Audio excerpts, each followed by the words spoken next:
Друзья, всем привет! На связи я. Обычно на этом канале мы общаемся на тему моноколес и все, что с ними связано, но иногда у нас проскакивают видеоролики, которые не совсем или совсем не касаются моноколесной темы. Я пытаюсь донести до людей те товары, те какие-то гаджеты, которые при покупке мной были оценены, которые мне понравились и которые, возможно, зайдут вам ввиду их необходимости. Ранее я уже снимал видеоролик, выкладывал на канал про налобный фонарик, светодиодный налобный фонарик. Посмотрите вот тут вот во всплывающей подсказке, или если не успели нажать, то в комментариях к этому видео, в описании к видео.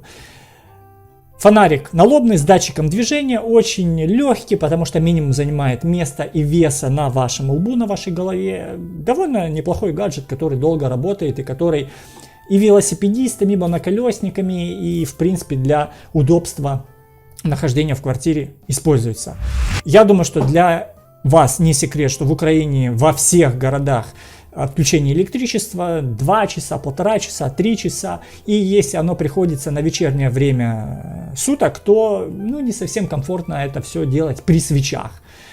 Сегодня на повестке дня вот такая вот штуковина под названием лампа аккумуляторная, назовем это так. Покупалась она на AliExpress. Уверен, что на досках объявлений их тоже завались. Правда, стоить они будут, наверное, раза в 2-3 дороже, чем если заказывать из Китая. В Киев на сегодняшний день, середина, конец января, товары идут около 3 недель с AliExpress. Раньше они шли от месяца, от 1,5 и больше, поэтому не бойтесь, если вы умеете планировать, заказывайте наперед, и будет вам счастье, придет все вовремя. До покупки этой лампы у меня был фонарик велосипедный, который я цеплял на руль, который работает от 4 аккумулятора 18650 в отдельном боксе, то есть фонарик. И как вы понимаете, в любом велосипедном фонарике поток, он направленный. Это не всегда было удобно, хотя рассеивался.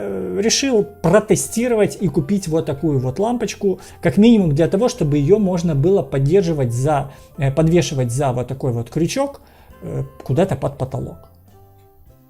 Лампочка относительно небольшая. Когда вы будете выбирать лампу, обращайте внимание на ее мощность. Конкретно эта мощность, это просто цифры, то есть это ни в коем образом нельзя сравнить с мощностью обычных ламп накаливания. Тут написано сейчас, что она 100 Вт. Но если ее сравнить с обычной лампой накаливания, которая тоже 100 Вт, по моим ощущениям, это немного тускнее. Лампа накаливания, она более теплый дает оттенок, более жаркий. Это более холодный, может быть из-за этого. Но несмотря на это, в принципе, светит довольно ярко. Меньше 100 Вт я бы, наверное, не покупал, потому что она и так относительно, не сильно ярко светит. А если это 20, 30, 40, 50 или 80 Вт, это будет небольшая нагрузка на глаза. Сейчас, если бы я заказывал вторую такую лампу, я бы уже брал, наверное, от 150, 150, 200, а есть и 300. Но чем большая мощность, тем больше у вас размер лампы, потому что там большее количество светодиодов. То есть, если выкрутить, как-то отклеить вот эту вот штуковину, то тут по периметру будут светодиоды. На 200 Вт лампа больше, на 300 она еще больше. И, соответственно, по цене тоже дороже. На мой взгляд, цена не намного выше между 100 и 200. Если мне не изменяет память, на 100 она стоит примерно $7, это где-то 140, где-то 160 гривен.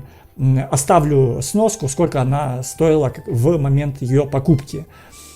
Но фишка в чем? Фишка в том, что если даже вы покупаете лампу более мощную, например, не на 100, а на 200 или на 300,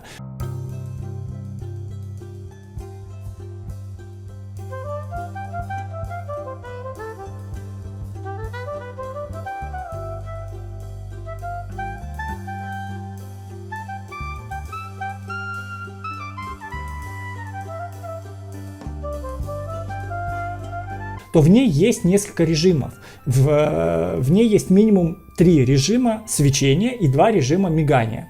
То есть первый режим самый мощный, второй режим менее И третий режим еще менее.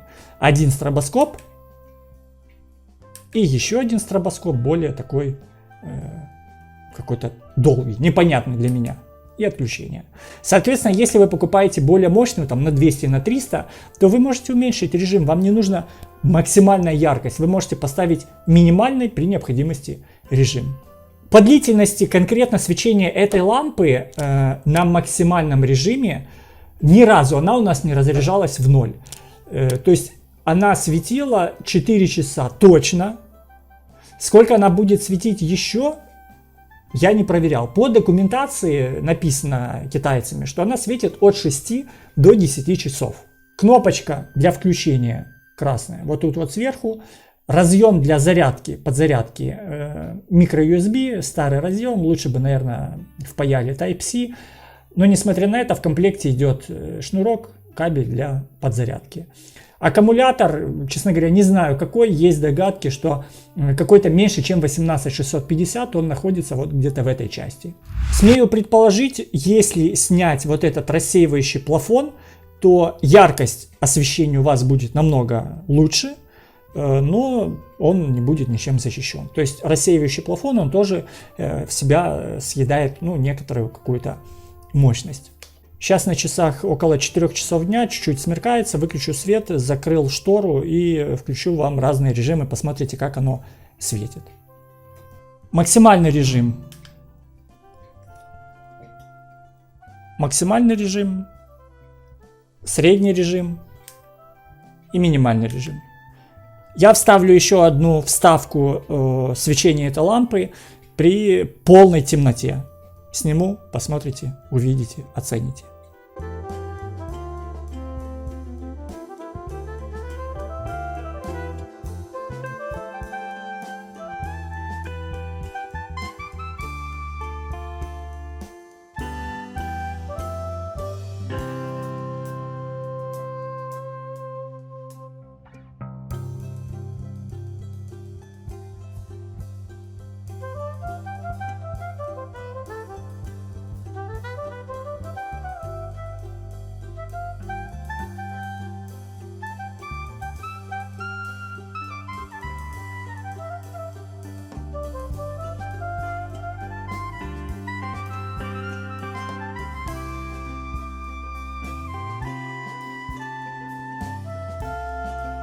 Из плюсов цена-качество, она недорогая, то есть для такой лампы, для такого гаджета с отдельным аккумулятором цена совсем недорогая.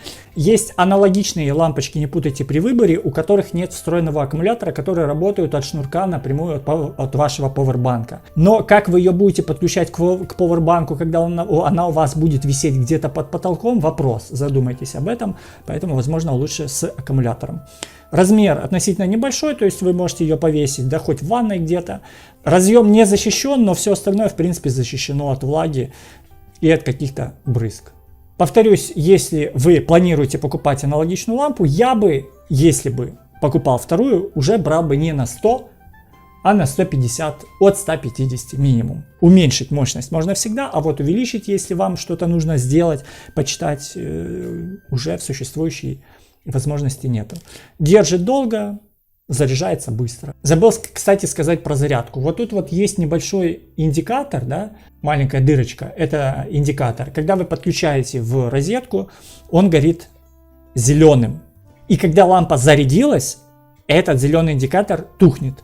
Потому что многие в комментариях, когда покупают эту лампу, не могут понять, заряжается она, не заряжается. Я ее использовал, включил, она горит зеленым. У некоторых эти индикаторы горят красным, а когда она заряжена, переходят в зеленый. Конкретно эта лампа горит зеленым, а когда заряжена, тухнет. Друзья, если видеоролик вам помог в выборе, обязательно палец вверх, обязательно фидбэк, коммент какой-то. Если вы хотите задать какой-то вопрос, буду рад услышать. До новых встреч в новых видосах. Всем пока.